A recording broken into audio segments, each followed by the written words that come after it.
Hola, Katherine. Hola, Ana María. Continuando con nuestras presentaciones, porque esto no puede parar, vamos a presentar a una de las directoras de la AEG Ecuador, que ya está en sala, y ella es la magíster Isabel Carabajo, quien es magíster en diseño y evaluación de modelos educativos, licenciada en administración y supervisión educativa. Tiene experiencia en ser profesora a nivel medio y primario, ha sido directora de educación básica y actualmente es coordinadora pedagógica de la unidad educativa La Dolorosa, misma que nos está auspiciando. Bienvenida, magíster. Su tema a tratar es la neuroeducación aplicada en los diferentes niveles educativos. Magíster Isabel, la estamos escuchando, o bueno, la queremos escuchar. Bien, buenos días, buenos días. Buenos días, Miss. Bienvenida. Estamos aquí para hablar algo de la neuroeducación, ¿no? Bien, permítanme compartir pantalla. Por Adelante. supuesto que sí. ¿Se ve? Me avisa, por favor. Vamos a ver. ¿No? No. Ya, espérese un rato, espérese un rato.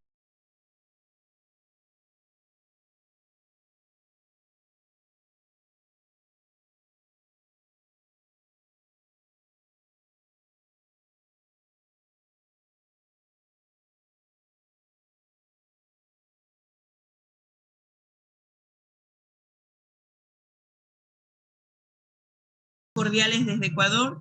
Como ya me presentó Katherine, mi nombre es Isabel Carabajo. Vamos a hablar un poco de lo que es la neuroeducación aplicada a los diferentes niveles educativos, ¿no? Vamos a ver aquí algo.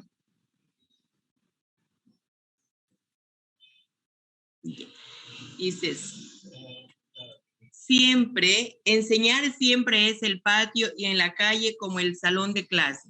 Enseñar con la actitud, el gesto y la palabra. Maestro, sé fervoroso para encender lámparas. Basta llevar fuego en el corazón.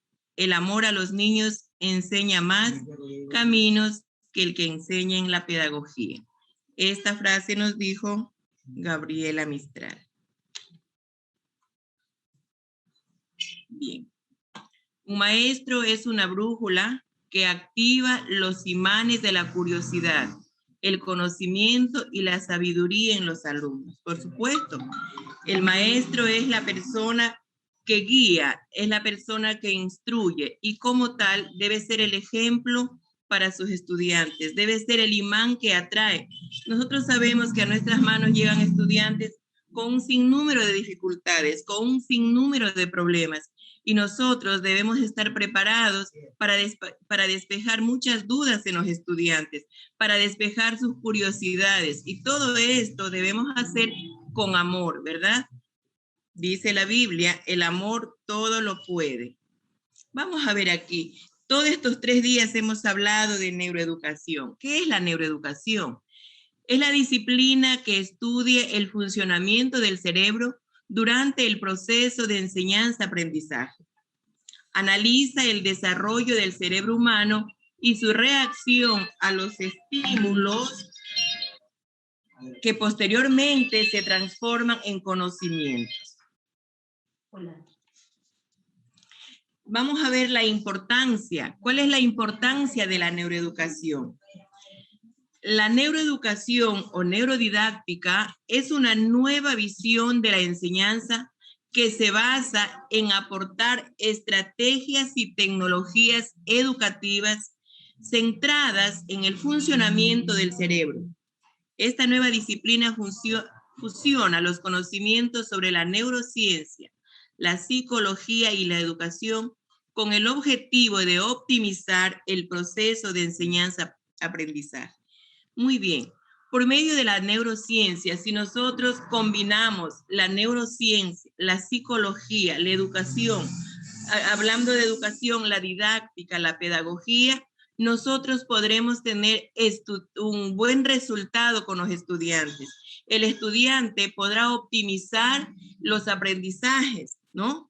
Si utilizamos en lo que se refiere a lo que es la educación, una buena didáctica, una buena pedagogía, utilizamos metodologías activas, utilizamos actividades lúdicas, tendremos nosotros resultados con los estudiantes. De esa manera estaremos trabajando de una buena manera el cerebro del estudiante. Permítanme comentarles una pequeña experiencia en las aulas de clase. Hace muchísimos años, yo soy maestra de sociales, pero me pusieron a trabajar con matemática. Bueno, yo decía matemática, pero bueno, el maestro lo puede, ¿no? Me preparé y lo primero que hice con los estudiantes el primer día de clase, a ver chicos, el cuaderno de matemática usted lo va a forrar con su mejor color de forro. Usted va a hacer su mejor carátula. Para cuando usted vea el cuaderno, el cuaderno de matemática, me encanta la matemática. Usted va a repetir. Yo le decía a los chicos, a ver, comenzamos la clase, usted diga, yo amo la matemática. Bueno, también estaba convenciéndome yo que me gusta la matemática. En esa época, le estoy hablando de unos 15 años atrás, quizás todavía no, aquí en América Latina todavía no escuchamos de la neuroeducación, pero yo estaba trabajando el cerebro del estudiante y por ahí me salió un niño y me dijo, uy, la señorita nos está lavando el cerebro. Y déjenme decirles que no estaba alejado de la realidad. Por supuesto que así era. Yo quería posesionar en el cerebro del estudiante y en el mío que la matemática era hermosa, que la matemática era linda. Yo le decía, cada que usted coja su cuaderno, como está hermoso, tiene una carátula bellísima, está forrado con el color que más le gusta, usted va a decir, uy, a mí me encanta la matemática. Entonces, mire, combinar la neurociencia, la psicología y la educación, vamos a optimizar el proceso de enseñanza-aprendizaje, vamos a tener mejores resultados, vamos a tener estudiantes que despierte el interés, porque, y hablando de la matemática, en nuestro medio, a los chicos no les gusta la matemática, porque el maestro llega, desde el primer día que llega, va dando sus directrices, tal cosa, tal cosa, tal cosa. Si no lo cumplen, qué pena, conmigo ya están quedados de años. Eso ya se le quedó en el cerebro del estudiante.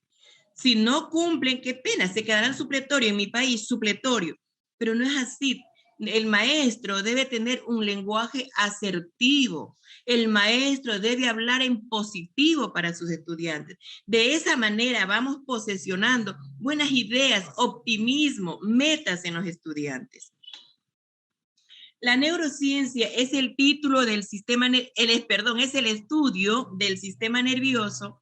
El sistema nervioso está compuesto por el cerebro, la médula espinal y las redes de células nerviosas, llamadas neuronas en todo el cuerpo. Ya esto escuché ya en las ponencias anteriores, ¿no? ¿Qué es la psicología? Es la ciencia que estudia de forma teórica y práctica los aspectos sociales, culturales y biológicos que influyen en el comportamiento humano, tanto a nivel individual como social, y el funcionamiento y desarrollo de la mente humana. Por supuesto, la psicología trabaja nuestro cerebro, ¿verdad? Y como les decía en la experiencia que yo les puse, yo estuve utilizando quizás la psicología, estuve posesionando en esos estudiantes una idea que ellos la tenían una idea contraria. Yo me creo que fue el día viernes que un ponente decía que a los estudiantes, o no al estudiante, el ser humano, si usted le dice una cosa, enseguida en su cerebro piensa lo contrario. Entonces, nosotros tenemos que trabajar en ese sentido con los estudiantes. ¿Y qué es la educación? Pues la educación es el proceso por el cual se transmite el conocimiento, los hábitos, las costumbres y los valores de una sociedad a las siguientes generaciones, ¿verdad? Pero el enseñar o transmitir conocimientos, hábitos, costumbres, valores, hagámoslo, como ya le dije, de una manera asertiva, no de una manera mecánica. Busquemos metodologías adecuadas para cada nivel de estudiante, porque si yo digo, a ver, yo trabajé en el área de sociales, pero no me dio resultado, o cuando ya hice la evaluación, yo me di cuenta que no todos los estudiantes captaron el conocimiento. Me doy cuenta cuando hago la tabulación de las notas. ¿Quién está fallando? ¿Está fallando el maestro o está fallando el estudiante? Entonces, ahí es un indicador para saber, no, yo tengo que cambiar mi metodología, tengo que utilizar otros medios para trabajar. Y mucho más ahora que estamos en esta en este sistema virtual tan, no diríamos difícil, pero un poco complejo, porque cuando estamos en el salón de clase, cuando nosotros vemos que un estudiante no captó algo, usted se acerca, le da una palmadita en el hombro. ¿Qué te pasa, hijo? A ver, ¿en qué te ayudo? Es una impotencia, los digo por experiencia, es una impotencia que usted solamente ve la carita del estudiante, que usted se da cuenta que él no puede, y el no poder ayudarlo tras una pantalla, ¿verdad? Por eso decimos, cuando estamos en el salón de clase, aplicamos la pedagogía del afecto, y eso nos está haciendo falta ahora. Pero con palabras podemos transmitir al estudiante esa seguridad tras la pantalla. A ver, vamos, hijo, tú puedes. Vamos, está bien lo que hiciste. Falta mucho en los maestros también actuar de esa manera. No es llegar al salón de clase y dictamos lo que está planificado y ahí está. No, si yo me tengo que salir de mi planificación para poder llegar mejor al estudiante, o un eje transversal que yo pueda implicarlo ahí para que el chico pueda atender mi clase o entender mi clase, lo debo hacer. ¿Cuáles son los principios de la neuroeducación? Uno de los tantos que he podido seleccionar, unos cuantos, dice: el cerebro es un sistema de adaptación complejo que tiene la capacidad de adaptarse a muchos niveles y de forma simultánea, ¿verdad? Si nosotros, si hablamos en el campo educativo, depende del maestro, de cómo vaya direccionando ese cerebro. Repito, yo siempre hablo mucho de la asertividad, de las palabras asertivas con las que tratemos a los niños. El maestro expresa inclusive con el rostro. El niño se da cuenta cuando usted está enojado, cuando usted está feliz. El estudiante realiza su tarea y lo presenta con emoción. Pero yo como maestra sé que ese deber no está tan bien. Le digo, está bien, pero el rostro me dice otra cosa. Y los niños son muy intuitivos, ellos se dan cuenta de todo, ellos ven. No, les desmotivamos. Entonces, cuán importante es trabajar en esa área, ¿no? El cerebro es social, se modela a medida que estructuramos con las personas y el entorno, por supuesto. Depende mucho del entorno en el que vive el ser humano para que pueda también desarrollarse como persona. La búsqueda de significado es innata y natural. Esta se focaliza en la supervivencia y está dirigida por nuestros valores y nuestras metas. Ayer escuchaba a una ponente que decía: cuando trabajemos con los niños, debemos dar significado a lo que ellos aprenden, ¿verdad? Entonces, debemos de trabajar en eso, trabajar en el cerebro del estudiante, enseñarles que el estudiante, el ser humano, tiene que tener metas, tiene que pensar en grande. Yo siempre digo a mis estudiantes, pensemos en grande, y de esa manera vamos a ir despertando en el estudiante la curiosidad, ¿verdad? El indagar. Dice, la búsqueda de significado es innata y natural, pero si nosotros motivamos, incentivamos al estudiante, no los limitamos, no, como se dice la palabra, no los corchamos, no, dejemos que vuele su imaginación, que él haga preguntas. Hay maestros que les molesta que el estudiante les pregunte o les cuestione, ¿no?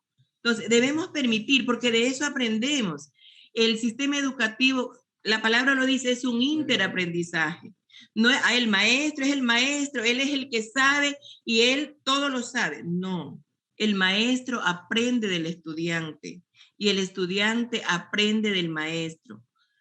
Si voy a ponerles un ejemplo. Nosotros nos topamos con niños de inicial que van al salón de clase, que ingresan ya a su sistema educativo. A veces pensamos, no, tenemos que enseñarles todo. No, ellos vienen con un bagaje de conocimiento. Lo que nosotros tenemos es que ir encaminándolo, encauzándolo. Esos niños no vienen con un cerebro vacío. Esos niños vienen con un cúmulo de conocimientos. ¿Por qué? Porque ellos descubrieron. Ellos aplicaron el conocimiento por descubrimiento, ¿no?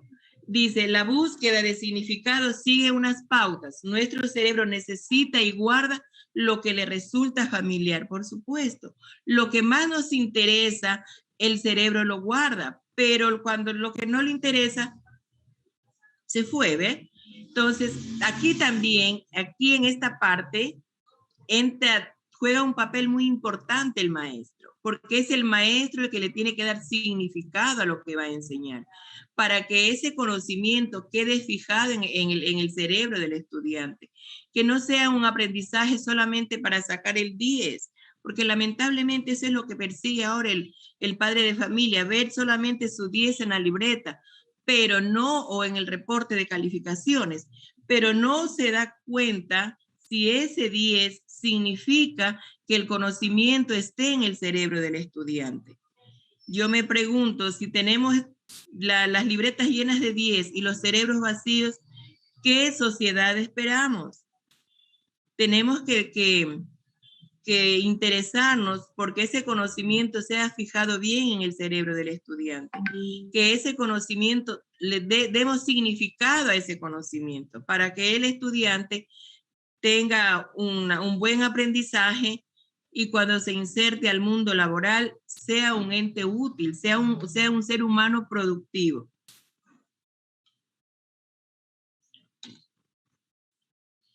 En la neuroeducación juega un papel muy importante también las emociones. Las emociones son vitales para la creación de pautas. Implica autoestima, interacción social, expectativas o prejuicios. Influyen y organizan todo lo que aprendemos. Por supuesto, las emociones, la motivación. El primer actor en la educación que debe estar motivado es el maestro. Porque si el maestro no está motivado, no tiene emociones positivas, ¿qué transmite al estudiante? ¿No? Yo siempre digo, en toda institución educativa debería existir un buzón muy enorme en la puerta del colegio. Sabemos que todos los seres humanos tenemos inconvenientes, tenemos problemas, ¿verdad? Ahora, y mucho más ahora en esta época que la humanidad atraviesa.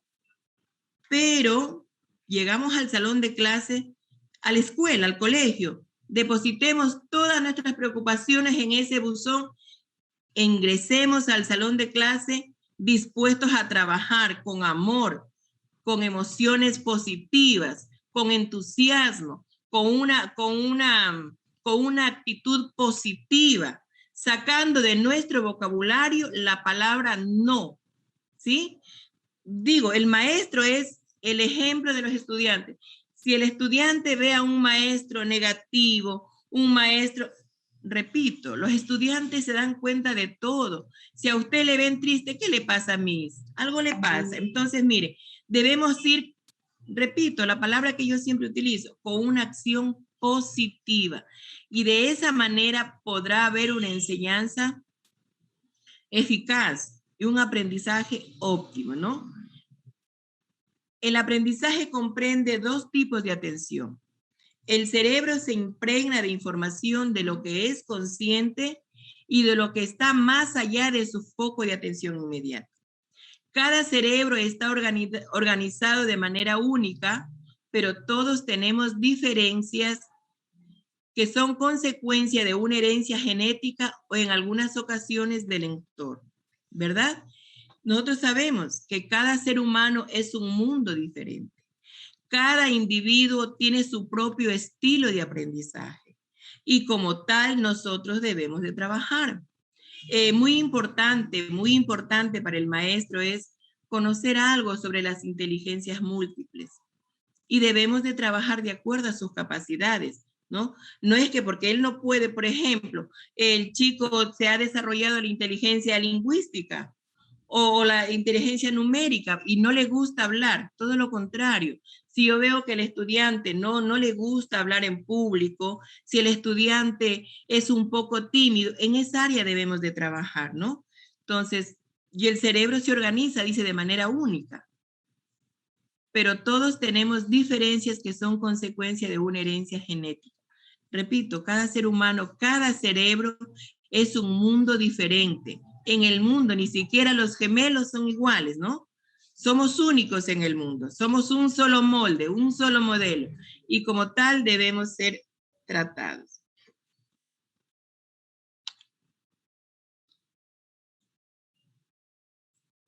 Bien.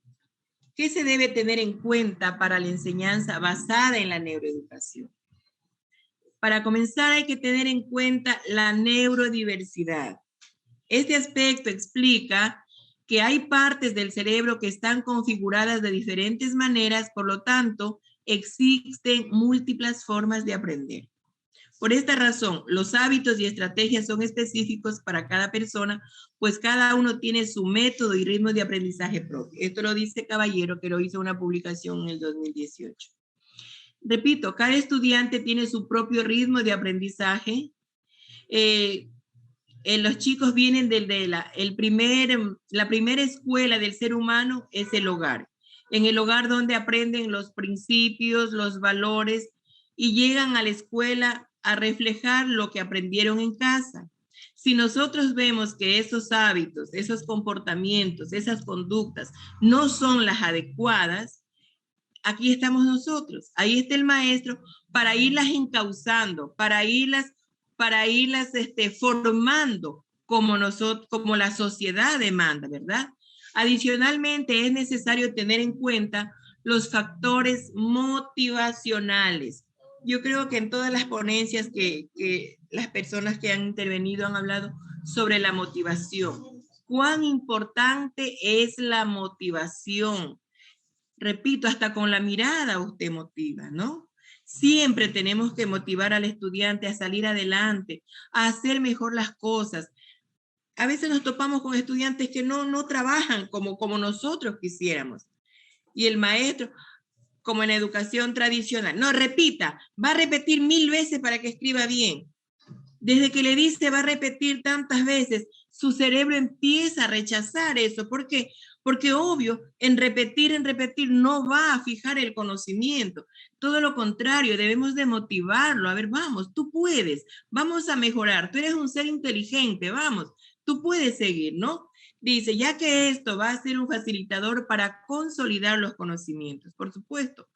Entre más motivación hay, más disposición para hacer la tarea y por ende el aprendizaje se mantendrá mejor en el tiempo. Esto se relaciona con el fortalecimiento en las conexiones neuronales desarrolladas. Yo creo que estamos hablando de lo mismo, ¿verdad? Si hay motivación, hay un mejor conocimiento y este conocimiento perdurará por más tiempo. A veces estudiamos solamente para el aporte, para el examen, solamente para una nota, pero no estudiamos para obtener el conocimiento. Se dice que con los estudiantes debemos enseñarlos para la vida, ¿no? Lo que en la escuela, en el colegio le enseñemos, valores, hábitos, estos valores le va a servir en el campo laboral. Si tenemos estudiantes que se graban todo, memorizan, pero no hay respeto, no hay honestidad más que nada, no hay responsabilidad, podrá ser un brillante estudiante, con 10 en sus libretas, con medallas de reconocimiento, con diplomas de reconocimiento, pero si estas tareas son elaboradas más que nada por sus representantes, usted no, especialmente ahora que estamos en esta modalidad virtual, la mayoría de chicos sacan muy bueno, pero no es la tarea realizada por ellos, es hecho por su representante o muchos pagan un maestro para que le realice la tarea. Usted como maestro, ¿qué tiene que hacer? Calificar, excelente. Pero ¿dónde están los valores que se forman en casa? ¿Dónde está la honestidad?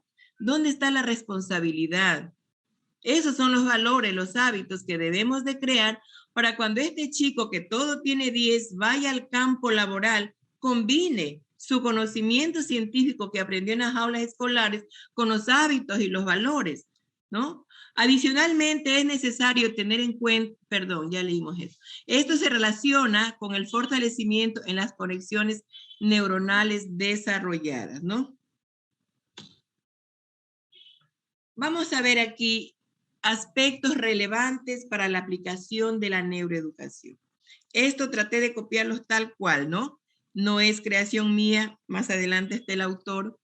Los profesores deben tener en cuenta algunos aspectos que podrían ayudar a que el aprendizaje de los estudiantes se produzcan de mejor manera. Uno de ellos es el tono y la expresión que manifiestan en la clase. Este factor puede influir de manera significativa tanto en la calidad como en las asociaciones que hacen de estos aprendizajes. Yo creo que anteriormente ya les dije, ¿verdad? La actitud que debe tener el maestro.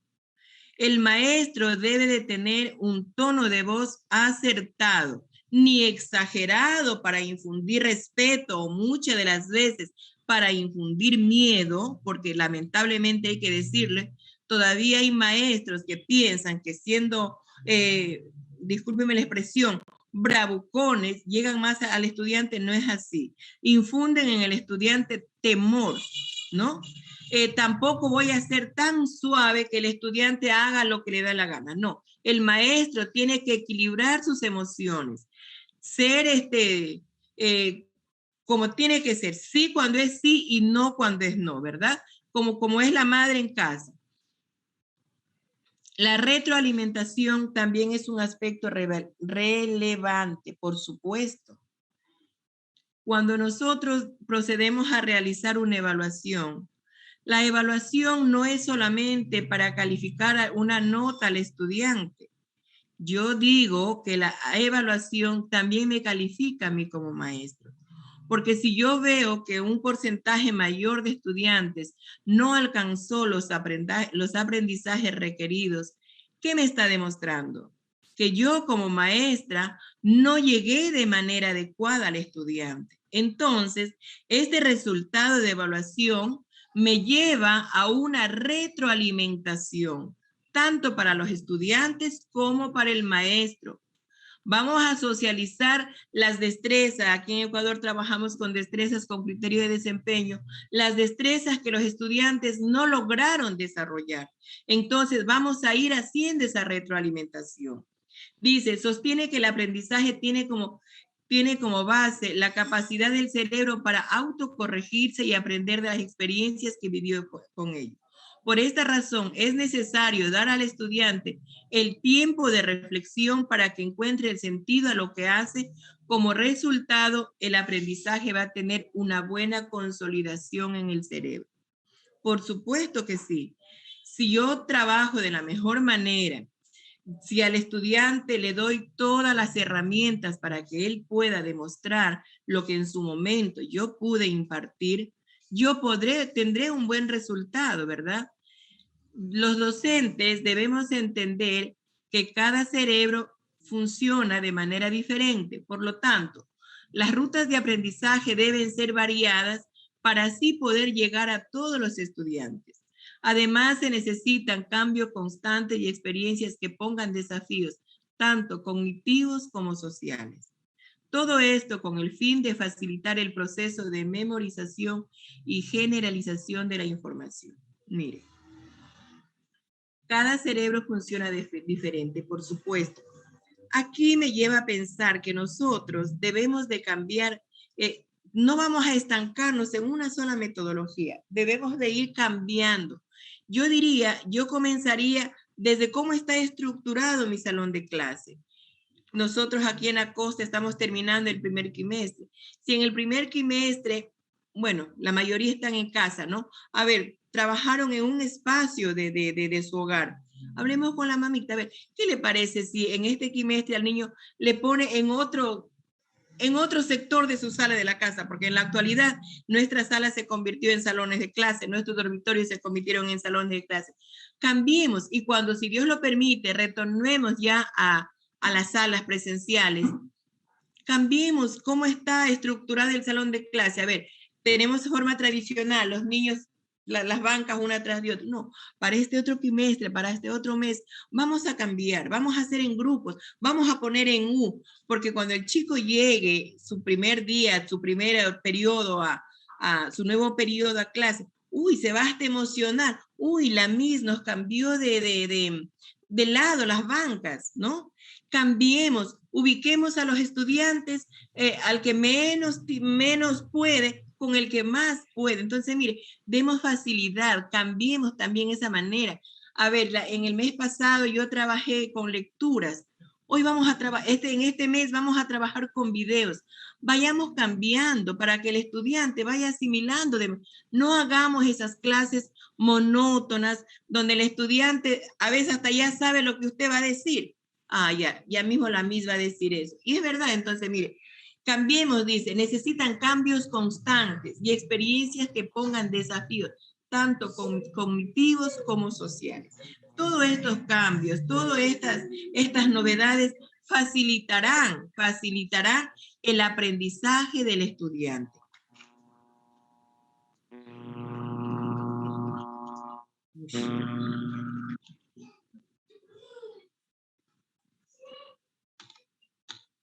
Tenía un video, pero no. Vamos a ver, dice, ¿qué hace el cerebro? Ya digo, yo como que estoy repitiendo lo que ya los otros ponentes han dicho, pero vamos ahí.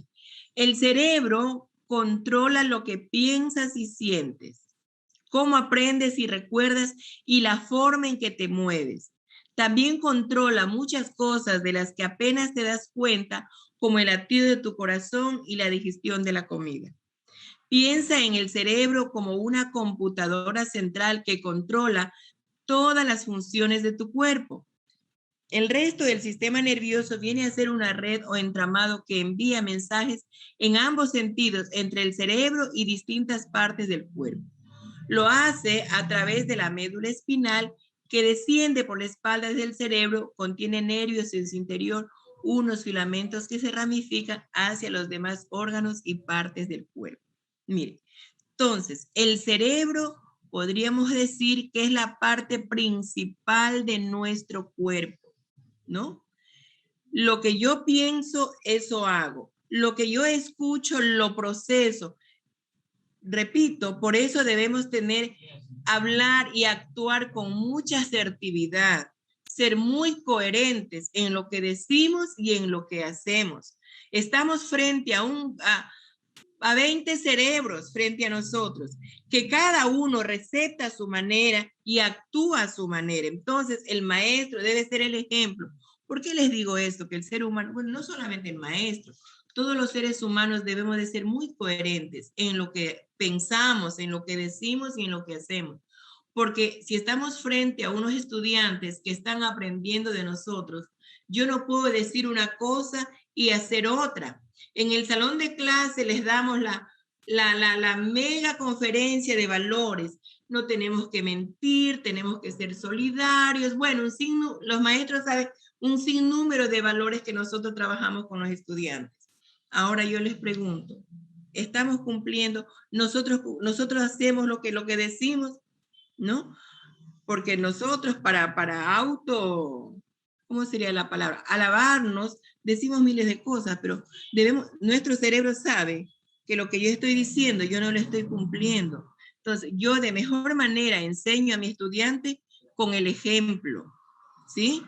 No peleen entre compañeros. Y el estudiante ve, uy, ¿cómo la mi Juanita no se lleva con la mis de cultura física? ¿Y por qué será que han peleado? Ellos se dan cuenta.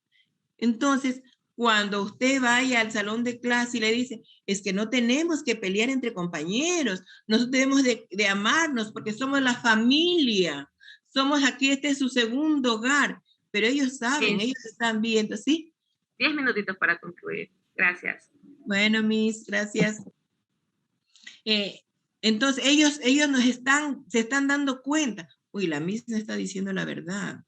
Cuando le decimos no debemos de mentir, mire, su cerebro todo lo capta, lo que ellos ven, lo que ellos escuchan, todo lo procesan en su cerebro. Recomendaciones para trabajar las 3 partes del cerebro. El cerebro reptiliano. Realizar rutinas y rituales, repetir una canción, escribir la agenda del día, establecer un juego para iniciar la actividad, rutinas de higiene, entre otros. Poner mucha atención en las actitudes de los estudiantes. Esto debemos de trabajar con los estudiantes a diario. ¿Para qué? Para que se vaya haciendo un hábito. El cerebro límbico fortalece la autoestima, generar un ambiente de escucha y libertad, entrenar a los estudiantes a resolver conflictos, ¿no? No todo les vamos a hacer nosotros. Enseñamos a los niños que la vida no es fácil y que ellos deben aprender a resolver sus dificultades de acuerdo a su medida, en lo que ellos puedan, ¿no? Y con diversas actividades que favorezcan las funciones ejecutivas que implican planificar, organizar, seleccionar conductas automáticas, supervisar las acciones, controlar el tiempo y alcanzar metas. Son pequeñas actividades que debemos hacer para ir trabajando el cerebro del estudiante, ¿no? Bien, creo que con esto termino mi pequeña intervención. Muchísimas gracias. Gracias, Miss. ¿Nos podría ayudar contestando un parcito de preguntas? Sí, Miss. A ver, dice, Miss Isabelita, ¿qué podemos hacer cuando el niño que tiene actitudes que nos pueden confundir, tal vez cree que tenga alguna necesidad educativa especial cuando realmente son acciones de intelecto superior? A ver, nosotros los maestros no estamos en la capacidad de decir que este niño tiene alguna discapacidad, ¿verdad? Lo que nosotros podemos es, ni tampoco, como le digo, por presunción, nosotros nos valemos de una presunción. De pronto el niño por sus actitudes, algo le está pasando, pero yo no voy a decir, este niño es un niño que tiene una necesidad educativa, no. Yo deberé trabajar con el DS del colegio, con el psicólogo, comunicar todo lo que yo he observado con este estudiante, las dificultades que él tiene de pronto, o usted me decía de altas capacidades, que un niño también, bueno, si yo descubro eso, yo detecto eso, yo comunico al DS, él será la persona encargada de manejar esta situación, ¿no? Y este niño será llevado a valorarlo para luego, cuando ya tenemos un resultado de un especialista, ahora sí hacer la actividad mía como maestro, pero ya con las recomendaciones que me dé el profesional. Listo, la última pregunta. ¿Cómo se puede ganar un estudiante para que al momento de, bueno, en esa modalidad online se conecte y diga, bueno, me conecto porque vamos a estar con la Miss Isabel y la clase de ella es chéverísima, porque ese es el léxico que ellos usan? Mire, yo digo la motivación. Si trabajamos con niños pequeños, yo inicio mi clase, antes de aceptarlos a los niños a Zoom, yo ya puse una canción. Cuando yo los acepto, ellos ya están escuchando la canción en el salón de clase, ¿no? Tratarlos con amor, porque a veces, ay no, pero es que ya los chicos son grandes y no, yo puedo utilizar palabras amables con ellos, porque depende del maestro cómo usted lo trate. Si está solamente, como decía en el primer día, cómo llamamos la atención, hasta con las manos, con los movimientos, llamamos la atención del estudiante. Yo creo que sería el trato que les demos, cómo recibamos al estudiante en nuestra sala virtual, con música, con juego. Entonces, yo pienso que con sería actividades extracurriculares, con juegos. Actividades lúdicas, sí. Ya, Miss, muchísimas gracias a nombre de AEG Ecuador por tenerla aquí, por compartir sus conocimientos y por prestarnos un poquito de su tiempo. Sabemos lo muy ocupada que está, pero siempre presta para ayudarnos. Muchas gracias, Katy, a la orden.